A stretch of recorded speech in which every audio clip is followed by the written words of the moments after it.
Hello friends, welcome to Devanshka diaries. ఇప్పుడు మీరు వినబోతుంది ఏ తీరం చేరిన ఈ బంధం స్టోరీలోని 55వ భాగం. విశాల్ షార్ప్గా మోక్ష వైపు చూస్తూ, నిన్ను నా హారిక స్థానంలో చూడారా అని అడిగాడు. అప్పటికే మణికర్ మోక్ష చేసిన పనికి తల పట్టుకొని మోక్ష అని పిలుస్తున్నా పట్టించుకోకుండా, నువ్వాగు మణికర్, అనవసరమైన పంతాలకి ఇప్పటి వరకు తీసుకువచ్చావు.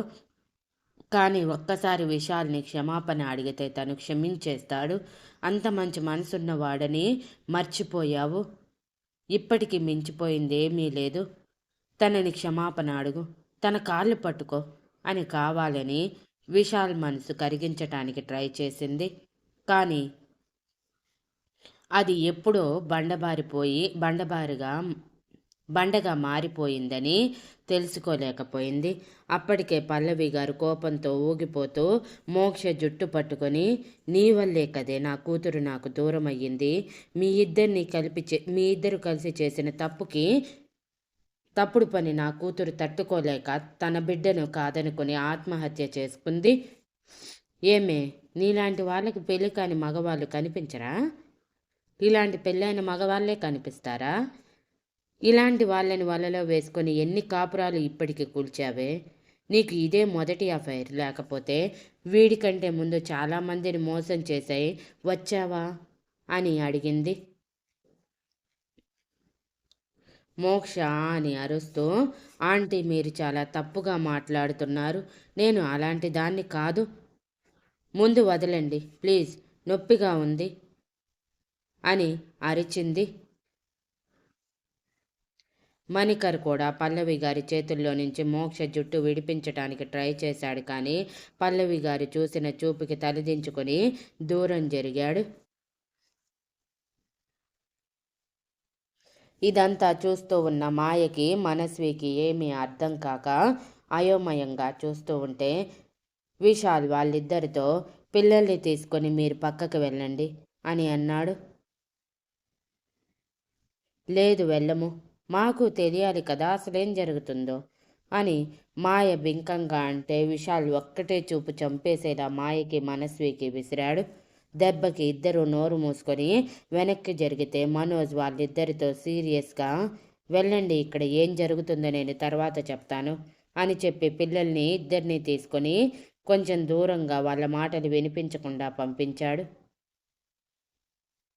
పల్లవి మాయ మాత్రం మోక్ష జుట్టు పట్టుకొని జుట్టు మీద ఇంకొంచెం పట్టు పెంచి, ఎందుకే ఇంకా బ్రతుకున్నావు? నా కూతురు బదులు నువ్వు చచ్చినా బాగుండేది కదే. నీలాంటి వాళ్ళు బ్రతికి ఉంటే ఇంకా ఎన్ని కుటుంబాలు నాశనం అవుతాయో, ఎంతమంది ఆడవాళ్ళు ఆత్మహత్యలు చేసుకుంటారో అని అరిచారు. ఇంత జరుగుతున్న విశాల్ మాత్రం ఏమాత్రం రియాక్షన్ ఇవ్వకుండా చేతులు కట్టుకొని చూస్తూ ఉన్నాడు. ప్రసాద్ గారు కోపంగా మోక్ష వైపు, మణికర్ వైపు చూస్తూ ఉన్నారు. ఇక తప్పదన్నట్టు పరిమళ గారు ముందుకు వచ్చి పల్లవి గారి చేతిని పట్టుకొని, ఎంత ధైర్యం ఉంటే నా కోడల మీద చేయి వేస్తావు? వదిలివే ముందు అని అరిచారు. ఇదంతా కోర్టు బయటికి వెళ్ళాక జరుగుతుంది. దానిని కాదు కొట్టాల్సింది నిన్ను అంటూ మోక్ష జుట్టు వదిలేసిన పరిమళ గారి చెంప మీద పల్లవి గారు ఆవిడ కోపం అంతా తీర్చుకునేంత గట్టిగా కొట్టి, నువ్వే కానీ దీని వెనక వేసుకొని రాకపోయి ఉంటే ఈరోజు నా కూతురు ఈ భూమి మీద సంతోషంగా తన కూతురితో కలిసి ఉండేది. కట్నం ఎక్కువ తేలేదు, పని చేయటం లేదు, ఆడపిల్లని కన్నావు అంటూ హింసించడమే కానీ నీ కూతుర్లో ఎప్పుడైనా దానిని చూసావా? నీ కూతుర్ని కూడా ఇలాగే చేసేదానివా? హో, మర్చిపోయా, నీకు కూతురు లేదు కదా. ఉండుంటే తెలిసేది నా బాధ.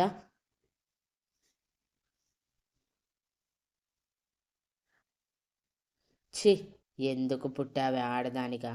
నీలాంటి అత్తలు ఉన్నంతకాలం నా కూతురు లాంటి కోడళ్ళు బలవుతూనే ఉంటారు అని అసహ్యంగా చూస్తూ అన్నారు. పరిమళ గారు కోపంగా చెంప మీద చేయి పెట్టుకొని, నన్నే కొడతావా? ఎంత ధైర్యం నీకు? అని అరుస్తూ కొట్టడానికి చెయ్యెత్తారు. కానీ ఆ చెయ్యి పల్లవి గారి చెంపని చేరేలోపే విశాల్ స్పీడ్గా రియాక్ట్ అయ్యి ఆవిడ చేతిని పట్టుకొని కిందకి విసిరి కొడుతూ, డోంట్ యూ డేర్, మా అమ్మని టచ్ చేసే అర్హత కూడా నీకు లేదు. మా అక్కని టార్చర్ చేస్తున్నప్పుడే నిన్ను కొట్టి దారిలోకి తెచ్చేవాడిని, కానీ మా అక్క ఆపింది. ఆ రోజు ఆగి తప్పు చేశాను. ఈ రోజు మాత్రం నా ఫ్యామిలీ జోలికి నువ్వు వచ్చావంటే గుర్తుంచుకో, నాకు చిన్న పెద్ద తేడా లేదు అని పరిమళ గారి వైపు ఎర్రబడ్డ కళ్ళతో చూస్తూ అన్నాడు. పరిమళ గారు విశాల్ చూపుకి జడిసినా అది బయటికి చూపించకుండా, పెద్దదాన్నని కూడా చూడకుండా ఇంత దురుసుగా ప్రవర్తిస్తావా? ఇదేనా నీ సంస్కారం అని ఎద్దేవా చేస్తున్నట్టు మాట్లాడారు. నా సంస్కారం నీలాంటి సంస్కారహీనుల దగ్గర నిరూపించుకోవాల్సిన అవసరం నాకు కొంచెం కూడా లేదు. అండ్ నువ్వు అంటూ మోక్ష వైపు చూస్తూ, కాళ్ళు పట్టుకుంటాడు అన్నావుగా, పట్టుకోమని చెప్పు అని అడిగాడు.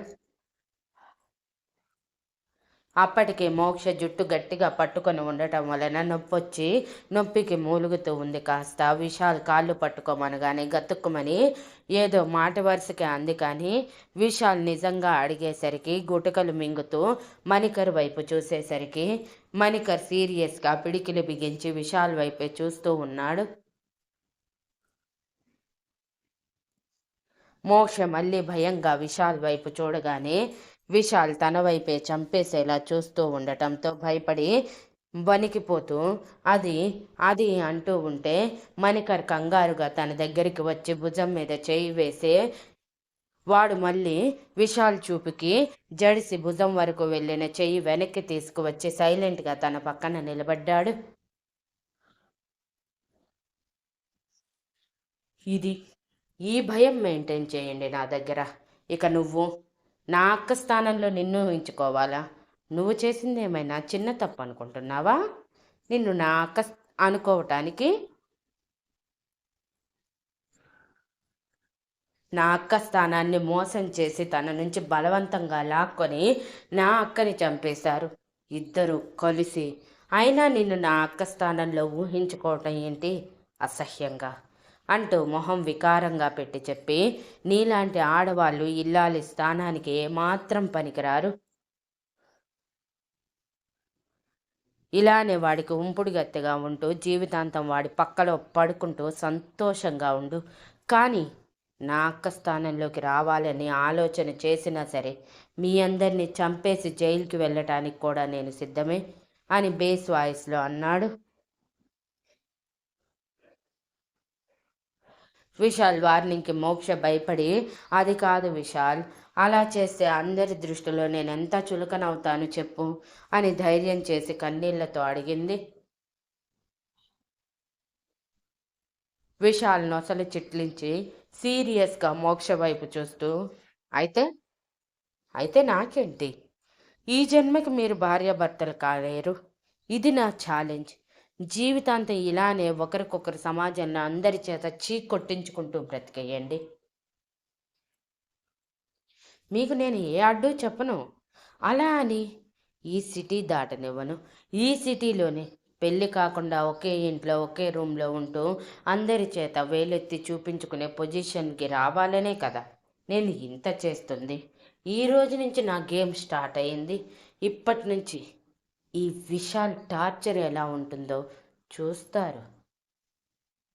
ఇంకొక మాట, నీ నోటి నుంచి వచ్చిన ఇప్పటి వరకు కంట్రోల్ చేసుకున్న నా చేతిని నేను కంట్రోల్ చేసుకోలేను అని వాళ్ళ మొహాల మీద చిటికలు వేస్తూ మరీ సీరియస్గా అన్నాడు. మోక్ష ఏడుస్తూ సైలెంట్ అయిపోతే విశాల్ సీరియస్గా పల్లవి గారితో, ఇలాంటి వాళ్ళతో మనకెందుకమ్మా? వాళ్ళని ముట్టుకున్నా మనకే పాపం. ఛీ, వాళ్ళ మొహం కూడా మనం చూడకూడదు.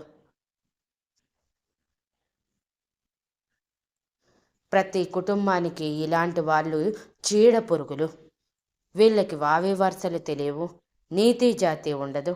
ఇలాంటి వాళ్ళు కుటుంబాన్ని నాశనం చేయటానికే పుడతారు అని మోక్షకి తన మీద తనకే అసహ్యం కలిగేలా మాట్లాడి పల్లవి గారిని, ప్రతాప్ గారిని, మనోజ్ని తీసుకొని బయలుదేరాడు. మనోజ్ వెళ్తూ వెళ్తూ మోక్ష దగ్గర ఆగి, నువ్వొక ఆడదానివి, ఛీ అని మొహం మీదే అసహ్యించుకొని వెళ్ళిపోయాడు.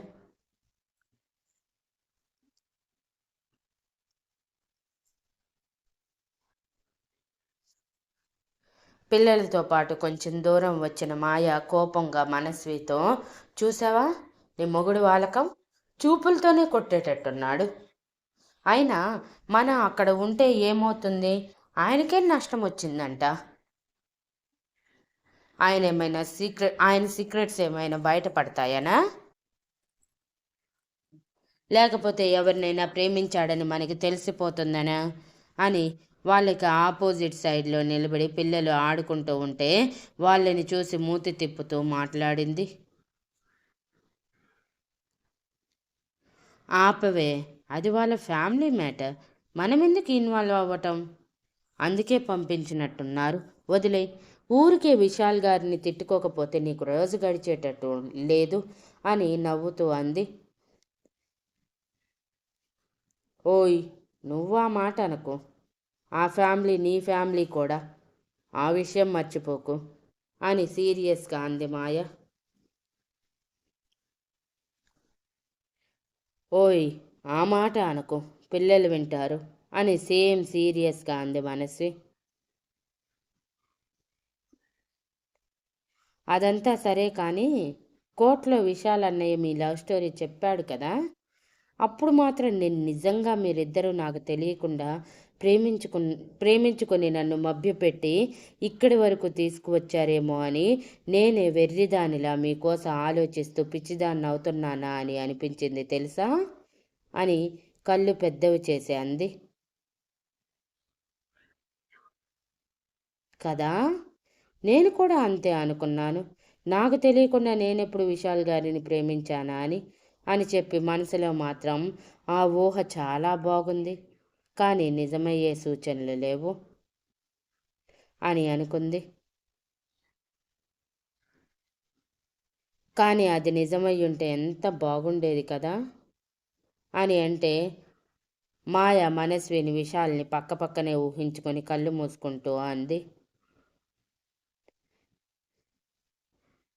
నాకు అన్నిటికంటే షాకింగ్ న్యూస్ మాత్రం విశాల్ అక్క పేరు హారిక అండ్ మన సూపర్ సీనియర్ పేరు హారిక అవ్వటం అని కళ్ళు గుండ్రంగా తిప్పుతూ ఆశ్చర్యం మెయింటైన్ చేస్తూ అంది.